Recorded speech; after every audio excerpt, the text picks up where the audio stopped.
வணக்கம் astro Arunji channel நேர்களே, நான் உங்கள் அன்பான சயின்டிபிக் வேதிக் அஸ்ட்ராலஜர் அஸ்ட்ரோ அருண்ஜி பேசுகிறேன். நல்லது நினைப்போம், நல்லதே நடக்கும். இந்த வீடியோவில் நாம் என்ன பார்க்க போறோம்னா, வரக்கூடிய ஜூலை 2026 மாதம் கடகராசிக்காரர்களுக்கு எத்தகைய ஒரு மாதமாக, பலாபலன்கள் நிறைந்த ஒரு மாதமாக, சயின்டிபிக் வேதிக் அஸ்ட்ராலஜி முறையில் எந்த விஷயத்தையும் மிகைப்படுத்தாமல், பரிகாரங்கள் அது மாதிரி விஷயத்துக்கெல்லாம் போகாமல், ஒரு கிரகமும் ஒரு இடத்துல இருக்கும் பொழுது, சஞ்சரிக்கும் பொழுது, அந்த ராசிக்கு எந்தவித ஒரு தாக்கத்தை கொடுக்க போகிறார், வாழ்க்கை பயணம் எதுமாற திசையில திரும்ப போகிறது, எதுமாற முடிவுகளை எடுத்தால் அது மாதிரியான ஒரு நல்ல பலன்கள் வரும் அப்படிங்கிறத சயின்டிபிக் வேதிக் அஸ்ட்ராலஜி முறையில துல்லியமான பலன்கள் நாம பார்க்க போறோம். இப்ப பாருங்க, ஜூலை மாதம் 2026 பிறக்கும் பொழுது கடகராசிக்கு குருவே ராசிக்குள்ளேயே இருக்கார். ஸோ ராசிக்குள்ள குரு இருக்கிறது எப்பவுமே ஒரு அருமையான விஷயம். நிறைய பேர் சொல்லுவாங்க, ராசிக்குள்ள குரு வந்தா அந்த தவறு இந்த தவறு, ராமர் காட்டுக்கு போனாரு அப்படிங்கிற மாதிரிலாம் சொல்லுவாங்க. அதெல்லாம் ஒன்றும் கிடையாது. ஒரு சுப கிரகம் வலுத்து உச்சம் பெற்று ராசிக்குள்ள வரும் பொழுது நம்மளுடைய எண்ணங்கள், ராசினா என்ன, நம்மளுடைய மனசு, சந்திரன் இருக்கக்கூடிய வீடு தான் ராசின்னு சொல்றோம். So Chandran is nothing but representing ஒரு மைண்ட். ஸோ அதுக்குள்ள ஒரு சுப கிரகம் வலுத்து உள்ள வரும் பொழுது நம்மளுடைய வாழ்க்கையில நம்ம என்னென்ன செய்யணும், என்ன மாதிரி தவறுகள் செய்தோம், எந்த மாதிரி டைரக்ஷன் நம்ம போறது நல்லதுங்கிற மாதிரி ஒரு உத்வேகம், கிளாரிட்டி கிடைக்கும். அப்புறம் லேசினஸ், தவறான பழக்க வழக்கங்கள், சோர்வு, சிந்திக்காமல் ஒரு விஷயத்தை முடிவு பண்றது, அது மாதிரி விஷயங்கள்லாம் போய் லெத்தாஜி, லேசினஸ், சோம்பேறித்தனம்லாம் போய் கொஞ்சம் சுறுசுறுப்பாக செயல்படக்கூடிய ஒரு அமைப்பு வரும். என்னடா போன ஒரு வருஷம் இப்படி இருந்தமேன்ட்டு நாமளே ஃபீல் பண்ற மாதிரி ஒரு அமைப்புகள் கொஞ்சம் எல்லாமே உத்வேகமா நடக்கக்கூடிய அமைப்பு இருக்கு. அவர் 7ஆம் இடத்தை, 5ஆம் இடத்தை, 9ஆம் இடத்தை பார்க்கும் பொழுது குடும்பஸ்தர்கள்லாம் குழந்தை மேல ஒண்ணுமே அக்கறையா பார்த்துக்கிறது, மனைவியை புரிந்து நடந்துக்கிறது, கணவனா இருந்தா மனைவி, மனைவியா இருந்தா கணவரை கொஞ்சம் புரிந்து அனுசரிச்சு நடந்துக்கிறது, அப்பா விஷயங்கள், அப்பா என்னதான் அவர் நமக்கு உறவுகள் சரியில்லைனாலும் அவர் என்ன மாதிரி நமக்கு செஞ்சிருக்கிறாருங்கிறதை புரிந்து இன்னுமே கொஞ்சம் ஹையர் மைண்ட், அதாவது ஒரு மெச்சூர்டு மைண்ட் என்ன யோசிக்குங்கிற மாதிரி ஒரு மெச்சூரிட்டியோட செயல்படக்கூடிய ஒரு அமைப்புகள்லாம் நமக்கு கொடுக்கக்கூடிய அருமையான ஒரு குரு பயிற்சி நடந்துருச்சு. அதுல இந்த ஜூலை மாதமும் ஒரு மாதமாக அடங்கி வருது. இதுல ராஜயோகாதிபதியாகிய செவ்வாய் 11ஆம் இடத்திலேயே மாதம் முழுக்க இருக்கிறார், சனி 9ஆம் இடத்துல இருக்கிறார், ராகு 8ல இருக்கிறார், கேது 2ஆம் இடத்துல இருக்கிறார். இதுல என்ன ஒரு விஷயம்னா, சுக்கிரன் ராசிக்குள்ளேயே ஜூலை மாதம் முதல் வாரம் இருக்கிறார். செகண்ட் வீக்ல இருந்து பாத்தீங்கன்னா 2ஆம் இடத்துக்கு அதிகமான சில வருமானங்கள், பணம் கையில காசு கொஞ்சம் நிக்கிற மாதிரி, சேர்ற மாதிரி கேதுவோட சேர்ந்து சுக்கிரன் வருவது இல்லற வாழ்க்கைக்கு, காதல் விஷயத்துக்கு, பண வரவுக்கு, இது மாதிரி வீடு வண்டி வாகனம் அது மாதிரி விஷயத்துக்கு, சுகபோகமான சில விஷயங்கள் செய்துக்கிறதுக்கு எல்லாத்துக்குமே ஒரு நல்ல ஒரு மாதமாக கடகராசிக்காரர்களுக்கு இந்த ஜூலை மாதம் வருகிறது. அதே சமயத்துல புதன் வக்ரமாக 12ஆம் இடத்துக்கு போகும்பொழுது சில சுப விரயங்கள், இப்போ நாம பல நாளா நம்ம சில விஷயங்களை யோசிச்சுட்டு இருந்தது, இப்பதான் நம்ம கொஞ்சம் சுப விரயம் செய்யக்கூடிய, ஒரு இன்வெஸ்ட்மெண்ட் பண்ணக்கூடிய, ஃபியூச்சருக்காக ஒன்னில ஒரு ஸ்கூல்ல படிக்கிறாங்க குழந்தைங்கன்னா அவங்களுக்கு வேணுங்கிறதுக்காக ஒரு இன்வெஸ்ட்மெண்ட் பண்றது, ஒரு இன்சூரன்ஸ் பாலிசி எடுக்கிறது, இப்போதைக்கு ஓடுறதோட இன்னைக்கு வாழ்ந்தோமா, இன்னைக்கு செலவு பண்ணோமான்னு இல்லாம நாளைக்கு பத்தி யோசிக்கக்கூடிய ஒரு மாதமாக, ஒரு பிளானிங்க்கு உகந்த ஒரு மாதமாக வருகிறது. சூரியனே ராசிக்குள்ள வரார் மாதத்தின் செகண்ட் ஹாஃப், அதுவும் நல்லது. 2ஆம் வீட்டதிபதியே ராசிக்குள்ள இருந்து குருங்கிற ஒரு சுபகிரகத்தோட சேரும் பொழுது வருமானம் பெறுகிறது.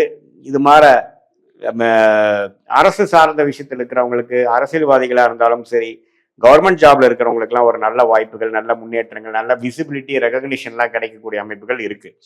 ஸோ கடகராசிக்காரர்கள் 2024-25 முழுக்க அஸ்தம சனி தாக்கத்துல இருந்தவங்களுக்கு இப்ப பாத்தீங்கன்னா சுறுசுறுப்பாக ஒரு புது வாழ்க்கை கிடைச்சு வாழ்ந்த மாதிரி போவாங்க, ப்ரொசீட் பண்ணுவாங்க. எல்லாத்துலயும் ஒரு கிளாரிட்டி இருக்கும், உத்வேகம் இருக்கும்.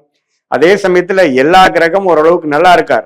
11ஆம் இடத்துல செவ்வாய் இருந்து உங்களுக்கு 5ஆம் வீட்டை பார்க்குறப்போ நிறைய தம்பதியர்கள் குழந்தைய எதிர்பார்க்குறவங்களுக்கு குழந்தை ஃபார்ம் ஆகுறது, அந்த குழந்தை விஷயங்கள் பாசிட்டிவா வர்றது, கல்யாணம் நடக்காம பல 2-3 வருஷமா சுப விஷயங்கள் தடைகளாக போய் கொண்டிருந்தவர்களுக்கு கல்யாண விஷயங்கள் நடக்கிறது.